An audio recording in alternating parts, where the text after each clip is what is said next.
So earlier today, Greg calls me and he says, "Hey, did you get the Orban video? What about it? I mean, I didn't see how important it was. I mean, he's a politician talking like a politician, but we actually want to dive deeper. Greg did a video about him earlier, and so go check that out if you haven't on Greg's channel. And then we're gonna try to dive deeper than what he was doing earlier and try to unpack some of this because it might actually be a big story. So, Greg, thanks for doing this on short notice. Oh, my pleasure. Because honestly, you know, when we talked about it earlier today and you had a class tonight, I actually was about 30 minutes ago just going to send you a message and say, Prof, I'm not comfortable on this content because we always want to share the best we can truth. But I started digging. I started pulling some of my old video on Orban, looked at the meetings that happened in Europe today, and I said, no, we need to go with this. So let's Yeah, set the stage. something's happening. Let's set the stage. There's something going on here. And what the question I have is it betrayal from Orban to Putin or Orban to others? Is it a bluff? Or is it just further chaos that we are witnessing globally on every corner? So I want to first go back and play the video. And this is the one I had asked Prof, had he seen. Regarding military events, if you're okay with bombing in Russia and Ukraine, do you see this as a risk of a wider war in Europe? No. Why? Because the Russians are too weak for that. They can't even beat Ukraine, so they can't really attack NATO. So why deny Ukraine protection? Ukraine is a sovereign country, just like yours. You seem to want to deny them the right to defend themselves. Ukraine has every right to protect itself. Moreover, they're doing it heroically. So that was the clip. That's very different language than what you've heard from him before. The question is, how much does it matter, or does he really believe it? Right. That's so I'm a little why color me skeptical. Well, the deeper I dove, I'm skeptical with you because it's much more complicated than just him making that statement. I mean, it was just days ago, literally weeks ago, that he was saying, you know what, you can't stop me from going to Moscow to stand with Putin on the 80th anniversary. And we know the history here, even with Donald Trump for years and years. And we see the chaos that has been in the European Union with typically, and this is not Hungarians, okay? This is Orban, because I know a lot of Hungarians that are so supportive of Ukraine. But he's always... In fairness, he didn't go. He was saying he gave a reason not to go, that the Hungarians experienced World War II differently, but he was still standing. Your broader point is correct. He was still standing with Putin on this and that and the other thing, and we're not going to let you into the EU or NATO, and always kind of grubbing from the EU to try to get some extra something, like to use that as leverage. And I think this is more of the same. He's using what he's doing right now is leverage for a different purpose. That's my read. Well, the deeper I dove in on it, looking at some old video, and I'm going to play those in a minute. And then there was another meeting that happened in France today that can play into the backstory here that's happening. But in general, we heard it, no risk of war in Europe. Ukraine has every right to self-defense. They're heroics. Russian only understand the language of force, and Europe must be strong, and negotiations must be conducted from a position of strength. And now we are weak. We need American partners. Okay, listen, you then, during your class, I guess you took a break. You sent me a picture. We're in a break from class, and I quickly sent you something. You sent me this. James M. Buchanan Jr. What's up? Yeah, so James Buchanan's a Nobel Prize laureate. He's best known for public choice theory. Public choice theory actually proved that the thing that politicians are most interested in is being reelected, right? Like I haven't read his the book that got us there, but I've seen him speak in person at the University of Virginia. Who wasn't from the University of Virginia. He was speaking at University of Virginia when I saw him, and he yeah, I mean, so politicians, their whole goal, their primary goal, like they might want to do some good stuff, but they want to be reelected more than anything else. And this is exactly where Orban is right now because he knows he's out of step with the Hungarian population on the issue of Ukraine. So Let he's go ahead. let's go here. Yeah. Orban has elections next year. And according to Mhm. the latest polls, this is from Hungary, National Parliament voting intention. For the first time in 3 years, the potential centrist coalition, which is TISA plus Democratic coalition plus Momentum. And for our Hungarian viewers, if I mispronounce anything, please forgive me, is gaining more than 50%. And Orban and his Fidesz party could be left out for the first time since 2010. So Orban's party's in the orange, and Mhm. the TISA is in the purple blue, and you can see where they crossed, and now 42% to 36%. So that goes back to your supposition. Yeah. He's adjusting his language. He's trying to sound more okay, which I mean, maybe people will buy, but I would imagine that if he got reelected with that, even with that language, he wouldn't live up to it because I don't think the leopard changes spots. I think that he fundamentally is uh, a, a a co-traveler. That's probably the best way of thinking about it. A co-traveler with Putin. He fundamentally agrees with the way that Putin does stuff and wants to Completely do it agree with you. himself in Hungary. And I think that he sees Ukraine as a thorn in the side of both Putin and what the EU is doing. That they're giving money to him and or to him being Zelensky, like Hmm. Ukraine, and not to Orban and Hungary, which is a net drain on Europe. If you look at the math on that, Hungary gives this much, and they get that much from Europe, and so there's a lot at play here politically that is just. I Very. don't see that he's actually changed his ways like that. That's why I was saying when you had contacted me earlier, I was like, why does it matter? But Mhm. it does matter because you can't take this seriously. You certainly can't take it literally. Maybe you could take it seriously, but I don't think he's actually shifted anything. Well, I have some If videos there of is a him. betrayal, it's a betrayal of language that could have an effect, but like I don't know if he's going to betray or not, but we just don't know what's out there. Well, we know what the history says, and Mhm. we can learn from history, and we can look ahead. So we have two things to look at here: historical patterns of the behavior of Viktor Orban and his alliances, and also what you suggested with the Nobel Prize winner there and the desire to be reelected. So that's what we're looking at. I have some video. So as I was deciding whether I wanted to do this or not, and we haven't talked about this, we didn't, this is all our No, ideas. no, no.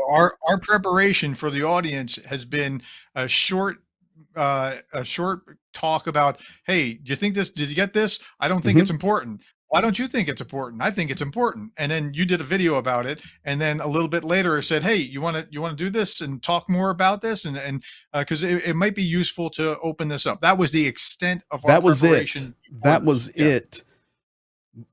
But I've done a lot of Orban coverage. I mean, way Okay. even before my channel started growing. So I study this dude. And one of the reasons I do is because when I was in the Senate building in the Capitol Hill meeting with Ukrainian representative, ambassador, uh, senators, House of Reps, and there were international delegations there, pro Ukraine meeting.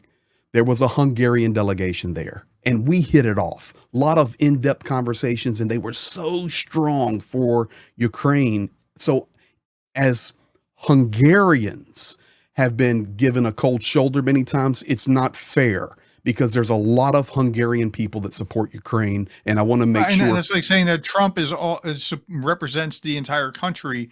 When yes, I mean by election he does, but by what he's saying, not necessarily at any given time. Or Biden, I mean, you can be Mhm. the same thing. Like so, there's more to that story. And Hungary has a deep background with the Soviets that is not really all that happy, and so they, you know, I'm sure many Hungarians are thinking, this isn't probably a good idea. What's happening in Ukraine? Well, let's take it to the next step because Okay. when I decided to really call you and say, I don't want to do this. I don't feel it. And then I started researching. I said, hold on, I do feel it. Let's go with this. Let's see. Okay, so today, which is Monday, June the 9th, and we are recording this about 9 o'clock Eastern Standard Time. Orban was in France. French far-right, and this is why the interview is in French, but French far-right leader Marine Le Pen Monday hosted key allies from across Europe, including Hungarian Prime Minister Viktor Orban, in a bid to flaunt the unity and strength of the anti-immigration wing of European politics. Marking 1 year since Le Pen's national rally, RN, crushed opponents to win their best ever vote share in European elections. But the meeting is a show of force from political factions that are increasingly buoyant in the wake of Donald Trump's return to the White House earlier this year and stronger election results across the continent. Orban. Stop for a second. This is really important too. So I've read 4 books on populism in the last month or two. And that populism it works out differently in different countries. Like it's different in Hungary than it is in the UK than it is in the United States, but it's all the same kind of stuff. Like there's an viral infection in our cultural thinking, and populism is a strain that is causing us to think that like the elite, they're bad, and the population, the people, they're just good, and we're going to overthrow things, and institutions be darned, we don't need to worry about that. And part of what is causing this is and they'll talk about the globalists, like that kind of thing. Well, the immigration has really been a triggering thing to cause populists to rise up. And that's happening in Hungary, just like it is in the United States. You see it in the UK. You see it in other places. Poland, you see populism. So this is a big thing. This isn't something to just ignore or just go, well, Orban, he's a problem. No, there's something driving what's allowing Orban or Trump or whoever to come into power. So that's important to understand. We uncovered this, and I'm very glad that we decided to dive in on this because there's something here. And the videos are going to just validate it, but maybe even give people a smile out there. If you've made it this far, trust me, you want to watch these videos. So Orban tweets on X late Sunday, the winds of change are gathering, and that goes right back to your populist statements there. Now, here's some videos we need to see. Here's another piece of Orban's interview about America. I think Russians only understand the language of force, and Europe must be strong. We need to negotiate from a position of strength. Unfortunately, we're weak right now. That's why we need the Americans. But Europe must strengthen itself long term. We need a strategic deal with Russia, but only a strong Europe can achieve this. And see, in that article later on, which I didn't put in the slides, Le Pen and Orban were making a very clear distinction from the populists, that far right with the anti-immigration and these narratives, and they were standing against Macron, Starmer, and Merz very openly. So you see that divide happen. And of course, Macron, Starmer, and Merz, strong Europe, strong defense, stand for Ukraine, support Ukraine. Yeah. So he's using this language, which sounds like betrayal. And honestly, I think that if it was to save his own position, he would betray Putin in a heartbeat. But I don't think it's betrayal exactly. I think it's really more working on the coalition that's actually kind of pro-Putin and using language that sounds like it in order to stay in power, in order to achieve. So I don't see it as betrayal, but I wouldn't put it past him to do it to save his own skin. I think players at this level, and no disrespect to Hungary, but it's different than the president of the United States or the president of Russia or Xi Jinping. They look at these bigger leaders and they're seeing the rhetoric and the behavior of Donald Trump in regard to Putin, and even even over the strikes recently. Oh, well, they can go strike them. And they're just trying to play a fine line here, but it's a very dangerous line. Now, let me give you some background. Guys, it was just a few months ago that Orban was there at a meeting in the EU. You guys remember this? I really hope we'll have closer ties after the new US president's inauguration. We'll meet, and only then can I tell you what parts of this plan Trump supports, what he might not, or what he might want to add. I truly believe he'll strengthen our plan, adding power to the relationship between Ukraine. This strong alliance is all we need. We don't need countries like Hungary, for instance. I mean the leadership, not the people. People support Ukrainians, but leaders like Orban, well, that won't fly. I won't allow him or others like him. We're strong. We've proven it on the battlefield throughout Putin's aggression. No one else in Europe has such a modern example. Orban doesn't have an army like ours. How's he gonna pressure Putin? It's a joke, really. Let him keep his smile. Woo. And I meant to say Zelenskyy during those EU meetings. That's what I remember. Keep your smile. I don't want to hear nothing from you. And this was prior, of course, Operation Spiderweb and other great things Ukraine has done. He's sitting there saying that, and the cards are in his pocket.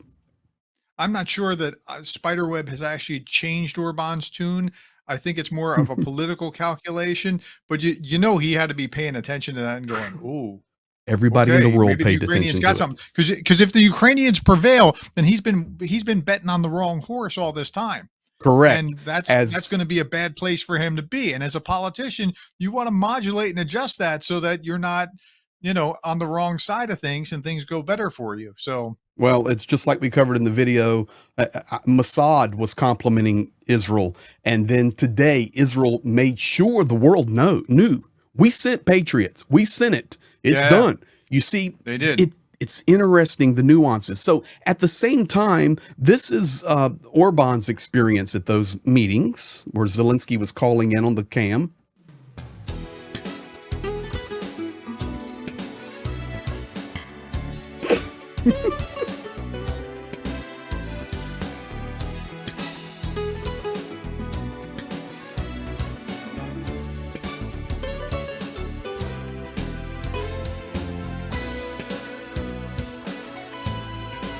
Thank God it's Friday. I'm going home. Okay. All right. So that elevator music was just awesome to go into that. That's when it unfolded and these statements came, I literally dropped my coffee this morning and I'm going, wait a second. This is strange. This is very strange. It's no mark of, he hasn't been born again into seeing the light of whatever with Ukraine. I think it's a politically calculated risk that you say some things in order to stay in the game so that you can keep doing what you were doing before. That's my assessment. Well, additionally, we saw, and it's posted by media. I mean, Le Pen, Orban, they both said it out of their mouths, that we are making sure that we are aligning ourselves with Donald Trump. He's in power now. We want to make sure we have similar viewpoints and all of that. But that reminded me of the Trump video about Orban that I played months ago when he was on the campaign trail.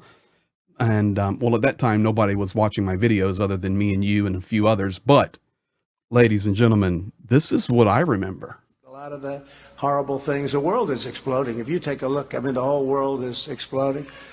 I was very honored as a man, Viktor Orban. Did anyone ever hear of him? He's probably one of the strongest leaders anywhere in the world. And he's the leader of, right? He's the leader of Turkey. Fronts on both Russia. So, well, he is a turkey. Well, he's one of the most powerful leaders in the world, the leader of Turkey. Okay. Yeah. And I'm not here to. I wonder what Erdogan would say about that. My point being is, when Orban said those things on that interview, all of these flashbacks came to me. I'm going, hold on, something's off here. Yeah. And then as we Er- started to talk, I think I have at least my viewpoint on what it. Let me now. Okay, this is interesting. There were meetings months ago where Orban and Zelensky wouldn't even look at each other in Europe, and they wouldn't shake hands. But then the ice broke. They came over and spoke. Nobody covered this. The only reporters that were near were Argentinian reporters. I had the video clip. I translated it, and I've subtitled it for you guys tonight. Couple of things you're going to see here. Orban talks to Putin, confirmed. And Orban also confirmed that Putin and Trump were talking while Trump was on the campaign trail. And then Zelensky. Putin or Zelensky? Putin and Trump were talking No, while Orban talks to Zelensky or Orban talks to Putin? Orban and Zelensky are sitting here having a conversation. Gotcha. Orban tells Zelensky, I'm talking to Putin. This is what he says. And also, Putin's already talking to Trump. And this was back when he was not yet president. And then Zelensky makes his statement, but nobody caught this. It was just Argentina media there. So I've subtitled it, translated it from Spanish into English. Here it is. Russia also hopes for the best. Orban speaking. He says he has already had online talks with the president-elect, hopes for the best, and appreciates the support the president-elect has shown for Ukraine's position amid the Russian invasion. Ladies, we got a statement from Zelensky. So they were on it. So what they said was hard to follow because they're just talking over top of them. Communicated, it's Orban's, they're covering him first. Orban has said he's speaking to Putin and wants this thing to end. And Putin and Trump are already talking even to the president-elect. And then Zelensky says, listen, we want peace too, but we want it to be the right way. And that was it. So all of those things just flash back because I've played them all over the last few months, half a year covering Orban. So this brings me to this thought, and I'll see what you think. Let me pull this image up because I thought about this. I said, okay, I think this is what we have. I think we have a great divide. Yeah, and I sure. think on the left, we have, and I'm not saying left or right here politically. I'm just saying on the left side of the screen, we have Macron and Merz, Starmer, and Zelensky. I mean, that's a quad right there. And on the right, we're seeing Le Pen, we're seeing Putin, we're seeing Trump. And I think even with the statements made today, there's Orban. You have this divide. Don't take those statements today as some kind of deep betrayal of Putin or anything like that. He's just modulating his rhetoric in order to stay in power. It's not like Putin is losing an ally or something like that. But that is what it sounded like from his statements initially until you dig deeper and go, wait a minute, what's at play? Well, listen, he's one of the most powerful leaders in the world. He's the president of Turkey. So anyway, hopefully, ladies and gentlemen, this helps you because I think when you start to scratch on this itch a little bit here, there's a little bit more to the story, and I'm sure more will be coming out as we follow it this week. Additionally, as we shared, we were recording this about 9 p.m. Eastern Standard Time. It's 4 a.m. in Ukraine right now. And tonight, remember, Ukrainians, in your thoughts, your prayers, very, very difficult night. Lots of shaheeds, fires all over the city. Not a big ballistic missile attack, but a lot of shaheeds, which carry a punch. So remember Ukraine tonight. Thank you, Prof. Thank you. Hope this helps you guys. It helped us talking about it, and hope it helps you. Be blessed.